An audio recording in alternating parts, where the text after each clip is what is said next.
আজকে এমনই একটি বিষয় নিয়ে উপস্থিত হয়েছে, আপনি শুনলে চমকে যাবেন। আপনি যদি যীশু খ্রিস্টের ভক্ত হয়ে থাকেন, যীশু খ্রিস্টকে বিশ্বাস করে থাকেন, যীশু খ্রিস্ট হঠাৎ করে বলে দিলেন যে সেই জিহুদীদের যে তোমরা যাকে ঈশ্বর বলে পূজা করছো, তোমরা যাকে পিতা বলে মানছো, সেবা করছো, সে নরঘাতক, সে খুনি, সে মিথ্যা, সে সত্যে থাকে না। অর্থাৎ যে সত্য নয় সে মিথ্যা, সে ঈশ্বর হতে পারে না। যীশু খ্রিস্ট স্বয়ং তিনি বলে দিলেন। কোথায় আছে এটা? এটা হচ্ছে যোহন তার ৮ অধ্যায় ৪৪ পদে। শুরু হয়েছে জিহুদীদের সঙ্গে যীশুখ্রিস্টের বাগ বিতণ্ডা। সেখানে জিহুদীরা তারা বিশ্বাস করে চলেছিলেন যে তারা যে প্রকৃত যাকে সেবা করে সে স্বয়ং ঈশ্বর, কিন্তু যীশুখ্রিস্ট বললেন তোমরা যাকে ঈশ্বর বলছো সে আসল ঈশ্বর নয়, সে একজন খুনি। শুরু হয়েছে ৮ অধ্যায় ৩০ পদ থেকে বাগ বিতণ্ডাটা, শেষ হয়েছে সেখানে ৪৪-৪৫ পদে। আপনি যদি এই জায়গাটা ভালো করে পড়ে নেন, বাইবেল যদি বাড়িতে থাকে অবশ্যই খুলে পড়বেন, এইটুকু আপনাকে অনুরোধ করি। কেননা অনেকে বর্তমান ম্যাক্সিমাম খ্রিস্টিয়ানরা তারা বাইবেল না খুলে, কেউ যদি কিছু বলে দেয় বাইবেলে রয়েছে সেটা, সে না খুলে তার বিরুদ্ধে সমালোচনা করতে চলে যায়। আপনিও যদি তাদের দলে থাকেন তাহলে আপনি কি করে সত্যের অনুসন্ধানকারী বলুন তো? তো এখানে যীশু খ্রিস্ট স্বয়ং তিনি বললেন সেই জিহুদীদের, যে জিহুদীরা তারা তাদের নিজেদের জ্ঞানেতে সেই ঈশ্বরকে সেবা করে চলেছে, আর যাকে সেবা করে চলেছে যীশু খ্রিস্ট স্বয়ং বলে দিলেন সে তোমাদের ঈশ্বর নয়, সে প্রকৃতপক্ষে একজন দিয়াবল। হঠাৎ করে বলে দিলেন, মানে যে নরঘাতক, যে খুন করে, যে সত্যে থাকে না, সে প্রকৃতপক্ষে ঈশ্বর হতে পারে না। এটা যীশু খ্রিস্ট স্বয়ং বলে দিলেন। এবারে আপনার মধ্যে প্রশ্ন আসতেই পারে যে আমরা যে ঈশ্বরের সেবা করছি বর্তমানে, সে কি খুনি, সে কি নরঘাতক, সে কি সত্যে থাকে না? তাহলে আমাদের এই কথাগুলো বলছেন কেন? আজকে আপনাদের সামনে সে সময় এসছে, জেগে উঠুন। তাই খ্রিস্টানিটিকে বলছি, যীশু খ্রিস্টের ভক্তদের বলছি, বাইবেল বিশ্বাসীদের বলছি যে আপনারা জেগে উঠুন, আপনার কাছে বাইবেলটা খুলুন। যীশু খ্রিস্ট যখন বলেছেন যে এই ব্যক্তি সত্যে থাকে না মানে সে মিথ্যা, আর যে মিথ্যা সে ঈশ্বর নয়, আর যে নরঘাতক সে সত্য হতে পারে না, তাহলে আপনি যাকে ঈশ্বর বলে মানছেন তার কিছু কিছু জায়গা আমি দেখাবো, সে প্রকৃতপক্ষে আপনার ঈশ্বর হয়ে দাঁড়ায়নি তো। আসুন আমরা দেখি। যদি আপনি যাত্রা পুস্তক দেখেন ৪ অধ্যায় ২৪ পদ, ওই জায়গাটা খুলে একটু পড়বেন, এইটুকু অনুরোধ করি। সেখানে বলছে যে মসিকে সদাপ্রভু হত্যা করতে চেষ্টা করলেন। অর্থাৎ মসিকে সদাপ্রভু হত্যা করার জন্য গেলেন তার কাছে এবং তাকে চেষ্টা করলেন হত্যা করার। ওদিকে যীশু খ্রিস্ট বলে দিয়েছিলেন যে হত্যা করে সে সত্য নয়, সে মিথ্যা, আর সে ঈশ্বর হতে পারে না। তো এখানে দেখুন সদাপ্রভু মসিকে হত্যা করার চেষ্টা করছে, তার মানে ইনি তো খুনি একজন। আপনি নিজে বলুন। এবার সদাপ্রভুকে আপনি যদি ঈশ্বর রূপে বোস করিয়ে রাখেন, সেবা করেন, মেনে চলেন, তাহলে আপনি কার উপাসনা করছেন? আমার কথা বলছেন, এটা যিশু নিজে বলেছেন। এই জায়গাটা ভালো করে পড়ে নেবেন। আবার আসুন ১ শমূয়েল ২ অধ্যায় ২৫ পদ। সেখানে দেখুন এলি যাজক, তার পুত্রেরা এলি যাজকের কথা শুনতো না।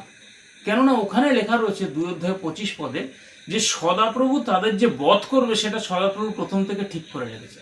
কেননা বলছে তাদেরকে বধ করা, তাদেরকে হত্যা করা, তাদেরকে খুন করা সদাপ্রভুর অভিপ্রেত ছিল। আপনি খুলে পড়ুন, তারপরে আমাকে বলবেন।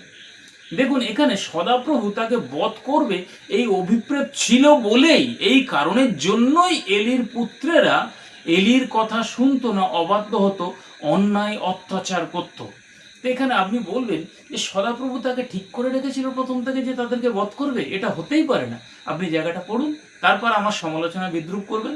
এই রকম বিষয় বাইবেলে প্রচুর রয়েছে পুরাতন নিয়মে। আসুন আরেকটু আগায়, আরেকটা জায়গা আপনাদের দেখায়।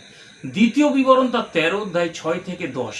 সেখানে সদাপ্রভু নিজে বলেছেন যে হত্যা করবে তোমার স্ত্রীকে, ছেলেকে, মেয়েকে। একই কথা। আপনি তো আশ্চর্য হয়ে যাচ্ছেন শুনে। তাহলে আপনার হাতের কাছে যদি বাইবেলটা থাকে আপনি একটু খুলে দেখুন না ওখানে আছে কিনা। সেখানে বলছে যে তাদেরকে হত্যা করবে, কিন্তু কখন হত্যা করবে? ছেলে হোক, মেয়ে হোক, বন্ধু হোক, স্ত্রী হোক পর্যন্ত তাদেরকেও হত্যা করতে বলেছে সদাপ্রভু। কখন? বলছে তারা যদি শুধু মুখে বলে যে আমরা অন্য দেবতাদের সেবা করি চলুন, যদি শুধু মুখে বলে তখনই তাদেরকে বলছে হত্যা করতে। কেন? মুখে তো অনেকেই বলে আপনার কাছে, চলো আমরা, আপনার বন্ধু বান্ধব বলে চলো আমরা ওদের সেবা করি, চলো ওরা তো করছি, বা সেবা না করলেও দেখি। মুখে বললেই হত্যা করতে হবে, তাহলে সে তো একজন খুনি, সে তো একজন হত্যাকারী। তাহলে আপনি যদি সে খুনির উপাসনা করেন, হত্যাকারীর উপাসনা করেন, আপনার প্যাটার্ন কিরকম হবে বলুন তো? আর আপনার ডেস্টিনেশন অর্থাৎ গন্তব্যস্থান কোথায় হবে তার কাজ পর্যন্ত। তাহলে যিনি যীশুখ্রিস্ট বলেছেন যিনি ঈশ্বর তিনি হত্যাকারী হতে পারে না, খুনি হতে পারে না। যিনি ঈশ্বর সে মিথ্যাবাদী হতে পারে না। কেননা বলছে যে এখানে সত্য নয় সে মিথ্যা, আর যে খুনি সে সত্য নয়। এখানে পরিষ্কার যোহন তার 8:44 অনুযায়ী স্বয়ং যীশুখ্রিস্ট, আপনার বিশ্বাস ভূমি যীশুখ্রিস্ট ত্রাণকর্তা মুক্তিদাতা যাকে বলছেন, তিনি বলছেন। এটা আমি শুধু দেখিয়ে দিচ্ছি, কেননা ম্যাক্সিমাম খ্রিস্টানিটি তারা হচ্ছে বাইবেল দেখে বিশ্বাস করে না, শুনে বিশ্বাস করে। আর প্রকৃতপক্ষে যারা প্রচারক রয়েছে তারা প্রকৃত এই বিষয়গুলো তারা তুলে ধরে না, এই কারণে জানে মানুষেরা যদি সত্য জেনে যায় তাদের সমস্যা হয়ে যাবে। আরও রয়েছে বিষয়, আপনাকে আরও একটা জায়গা দেখায়, আপনি খুলুন লেবীয় তার 24:14। সেখানে বলছে সমস্ত মণ্ডলী, অর্থাৎ সদাপ্রভু নির্দেশ দিয়েছে সমস্ত মণ্ডলী তাকে পাথর মেরে মেরে ফেলুক, হত্যা করুক, খুন করুক।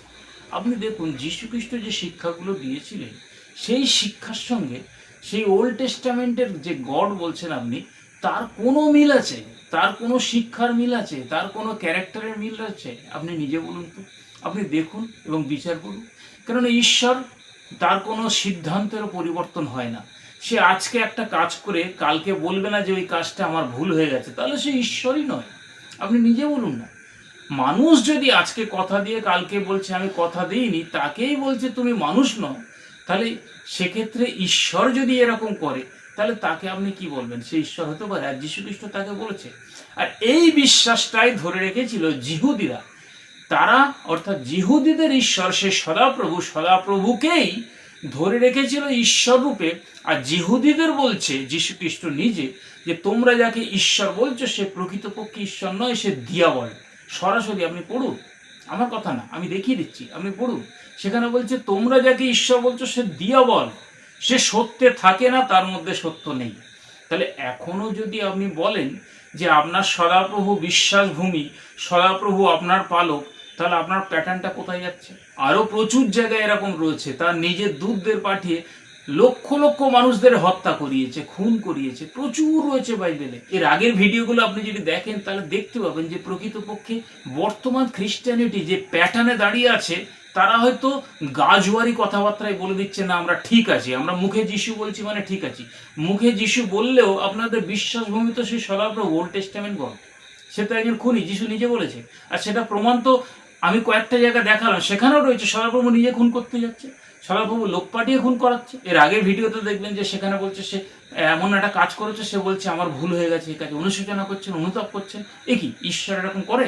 আপনি নিজে বলুন তো। তাহলে তাকে এখনো আপনি যদি ঈশ্বর রূপে বশ করি রাখেন, ঈশ্বর রূপে মানেন, তাহলে আপনি সেই প্রকৃতপক্ষে সত্যময় ঈশ্বরের সন্ধানটা কি করে পাবেন বলুন তো? যে ঈশ্বরকে যীশুখ্রিস্ট প্রকাশ করেছে যোহন 17:3, সেই সত্যময় ঈশ্বরের সন্ধান বর্তমান খ্রিস্টানিটিতে নেই। 99.99% খ্রিস্টানিটি সেই ভুল বর্তমান সেই পুরাতন নিয়মের সদাপ্রভুকে ঈশ্বর রূপে বশ করিয়ে রেখে তাকেই পূজা অর্চনা করছে। শুধু তাই নয়, সেই সদাপ্রভুকে যিশুরও পিতা বানিয়ে দিয়েছে। কিন্তু আপনি দেখুন যিশু যাকে পিতা বলে প্রার্থনা করতেন, সদাপ্রভুর সঙ্গে তার আকাশ পাতাল তফাৎ। কেননা সদাপ্রভু বলেছে চক্ষুর পরিশোধে চক্ষু, হস্তের পরিশোধে হস্ত, দন্তের পরিশোধে দন্ত, যে তোমার প্রাণ নিয়ে নেয় তারও প্রাণ নিয়ে নাও, যে তোমার চোখ উপড়ে নেয় তারও চোখ উপড়ে নাও। আর যিশু বলেছে কেউ যদি এক গালে চড় মারে তার দিকে আর এক গাল বাড়িয়ে দাও। তাহলে আপনি নিজে চিন্তা করুন তো, যিশুর সঙ্গেই তার কোনো মিল নেই। তাহলে যিশুর পিতা বলছে যে আমার পিতা আরো দয়ালু, যিশু নিজে বলছেন আমার পিতা আরো মহান, তিনি নিজে বলছেন। তাহলে এই যীশুখ্রিস্টের পিতার সন্ধান আপনি কি করে পাবেন যদি সেই ভুল খুনি ঈশ্বরকে আপনি আপনার হৃদয়ে বশ করে রাখেন? তাহলে তার বাইরে তো আপনার থিঙ্ক ট্যাঙ্ক মানে চিন্তা শক্তি যাবে না। তাহলে কি করে যীশুখ্রিস্টের শিক্ষাকে আপনি গ্রহণ করবেন? এই সময় জিহুদিরা তাই করেছিলেন, তারা সদাপ্রভুকে ঈশ্বর রূপে প্রেজেন্ট করেছিলেন। আর যিশু বলেন যাকে তুমি ঈশ্বর বলছো সে দেখো লেখায় আছে সে খুনি, লেখায় আছে সে হচ্ছে নরঘাতক, লেখায় আছে সে মানুষকে খুন করে, মিথ্যা। কেননা তার মধ্যে মিথ্যা আছে, সে সত্যে থাকে না। আপনি যদি এখনো বিজ্ঞানের যুগে এই বিচার করতে না পারেন, ব্যর্থ হন, তাহলে তো আপনি ভুল ট্র্যাকে রয়েছেন। তাই একটুখানি জাগিয়ে দেওয়ার জন্য আজকের এই ভিডিওটা বানালাম। আপনি আমাকে সমালোচনা করুন, কোনো অসুবিধা নেই। তবে একটা অনুরোধ, সমালোচনা করার আগে আমি যে পদগুলো বললাম বাইবেলের, ওগুলো খুলে পড়ে তারপরে সমালোচনা করুন। এর পরের ভিডিওতে ফিরে আসছি আরও তত্ত্ব নিয়ে, যা আপনি সত্যের রহস্যে পৌঁছাতে পারবেন, প্রকৃতপক্ষে সেই সত্যময় ঈশ্বরের সন্ধান পাবেন, যে ঈশ্বরের কথা যীশুখ্রিস্ট বলে গেছেন। আর সদাপ্রভুকে, পিতাকে, যিশুকে, পবিত্র আত্মাকে, সত্যের আত্মাকে, এই সমস্ত কিছু যদি আপনি জানতে চান, এই চ্যানেলে প্রচুর ভিডিও রয়েছে, এগুলো দেখে নিলে তাহলে সবই জানতে পারবেন। তাই যদি আপনার জানার ইচ্ছা থাকে, সত্যের অনুসন্ধানকারী হতে চান, তাহলে অবশ্যই এগুলো একবার পরখ করে দেখবেন। শুধু অন্ধের মতো বিশ্বাস করলে তো ভুল জায়গায় থাকবেন না। ফুটো নৌকায় বা ফাটা নৌকায় তো আপনি নদী পেরাতে পারবেন না। তা সেই হিসাবে যার মধ্যে মিথ্যা আছে, যে খুনি, যার টেন্ডেন্সি, মনোভাব খুন করা, হত্যা করা, মানুষকে ভুল পথে পরিচালনা করা, তার নৌকায় আপনি যদি ওঠেন তাহলে তো তার ঘরে পৌঁছাবে না, সেটা তো প্রকৃতপক্ষে স্বর্গ হবে না, যেটা যিশু নিজে বলে গেছেন।